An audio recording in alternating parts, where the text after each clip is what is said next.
После обрушения этот карьер оставался заброшенным более 2 десятилетий. Однако, когда спрос на строительный камень снова резко вырос, рабочую бригаду отправили расчистить старое место добычи. Никто из них тогда даже представить не мог, что во время обычной рабочей задачи они наткнутся на нечто совершенно неожиданное. В понедельник ранним утром к карьерам подъехали грузовики. Было еще темно, и вокруг стояла почти гробовая тишина, потому что старый карьер находился далеко от ближайшего города. Бригадиру по имени Алексей предстояло руководить группой рабочих, которые должны были расчистить карьер от мусора, кустарника и земли, накопившихся здесь за 25 лет. С виду работа казалась довольно простой, по крайней мере, именно так думала вся команда.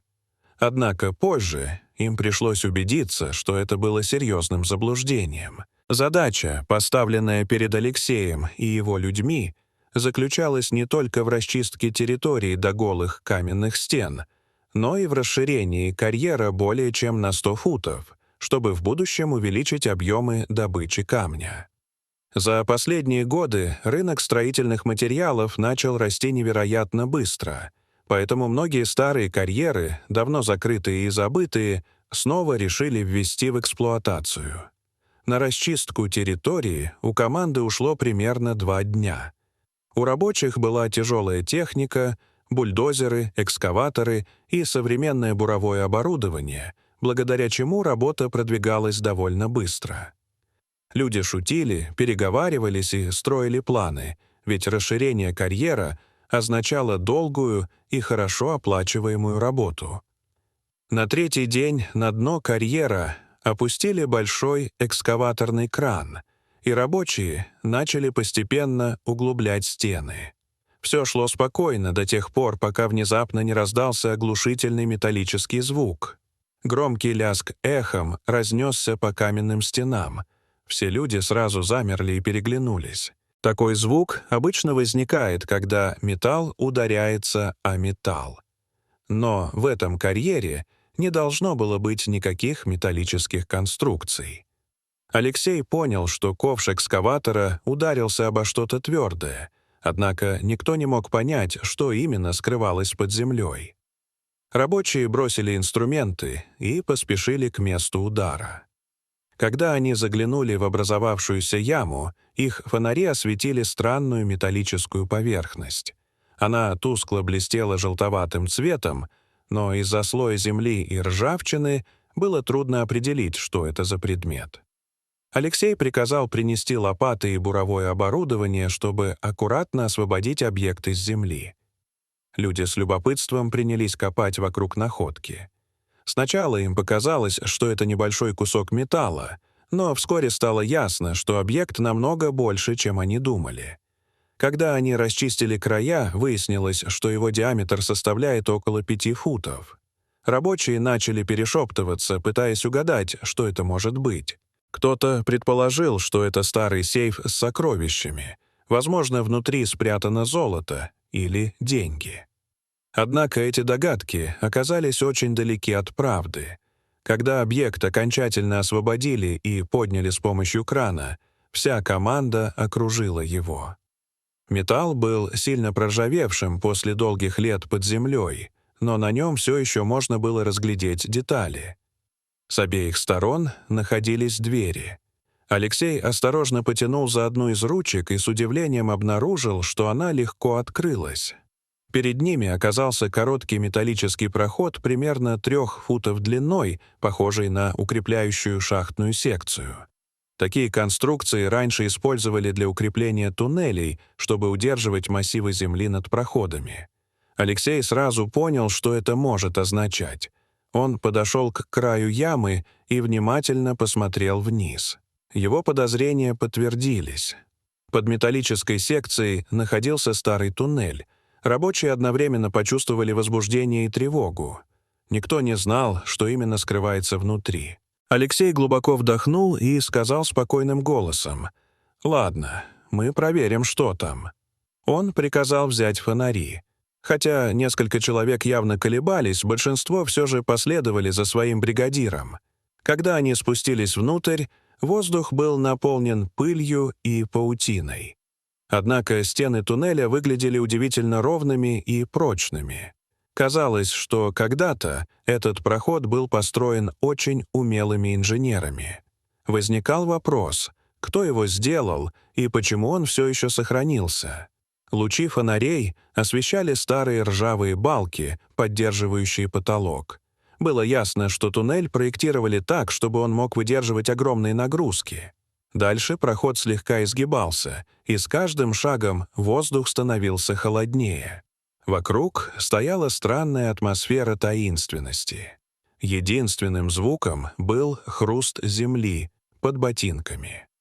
Алексей шел впереди, стараясь не показывать беспокойства, хотя он чувствовал, что его команда нервничает. Их шепот становился все тише и напряженнее.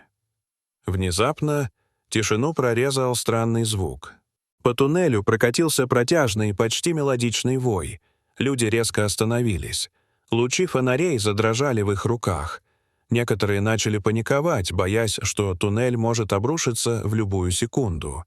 Алексей оглянулся на своих людей и сказал: «Спокойно, мы вместе».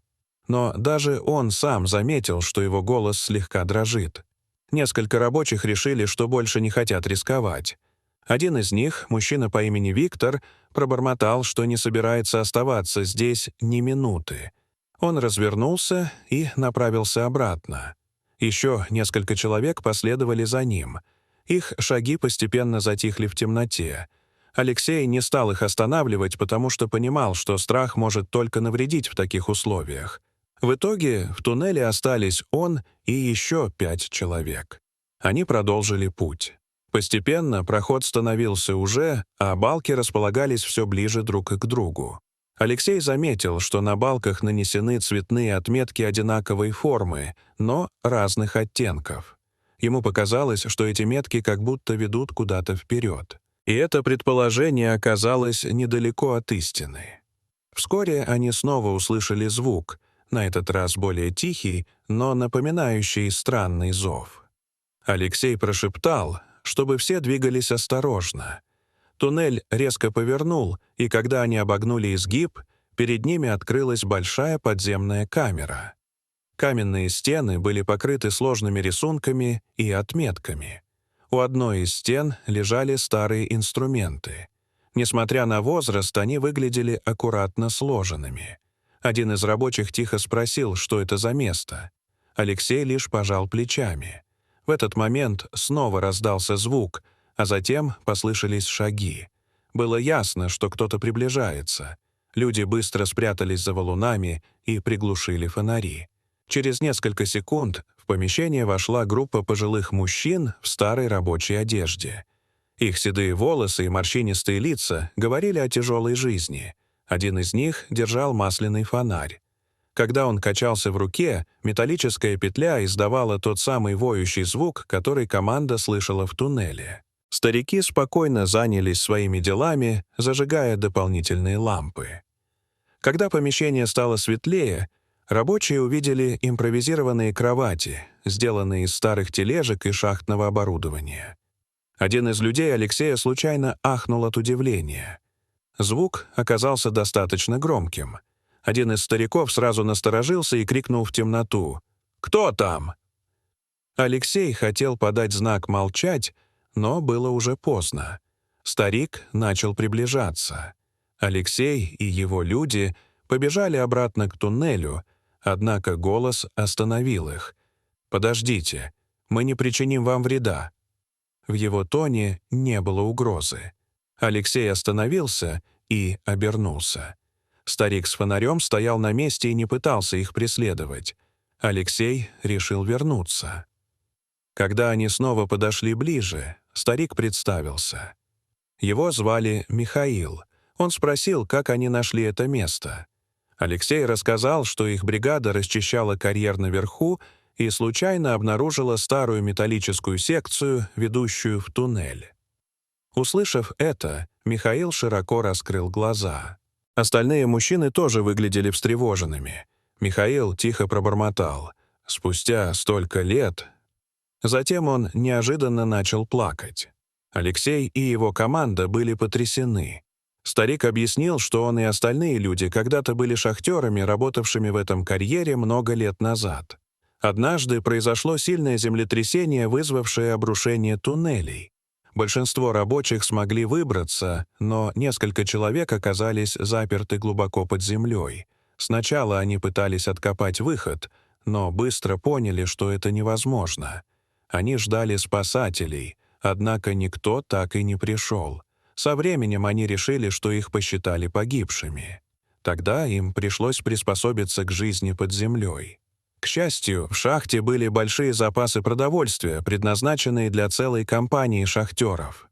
Поскольку их осталось всего несколько человек, запасов хватило на долгие годы. Они строго экономили еду, питаясь в основном рисом и бобами. Но самой тяжелой была не нехватка пищи, а одиночество. Так они прожили более 20 лет. Услышав эту историю, Алексей был потрясен. Он сказал, что теперь выход снова открыт, и они могут подняться на поверхность. Мужчины не могли поверить своим ушам. С помощью команды их осторожно провели по туннелю обратно. Когда они, наконец, вышли наружу, яркий солнечный свет ослепил их глаза. Они стояли и смотрели на небо, которого не видели десятилетиями. Позже их доставили в больницу для обследования. После лечения некоторые из них встретились со своими родственниками, которых не видели более 25 лет. Эти встречи были наполнены слезами и радостью. Даже Алексей, привыкший скрывать эмоции, не смог сдержать слез, наблюдая, как люди после стольких лет наконец возвращаются к жизни. Дорогие зрители, что вы думаете об этой истории? Расскажите, пожалуйста, в комментариях. А если вам понравилось это видео, то ставьте лайк и подписывайтесь на наш канал. До свидания.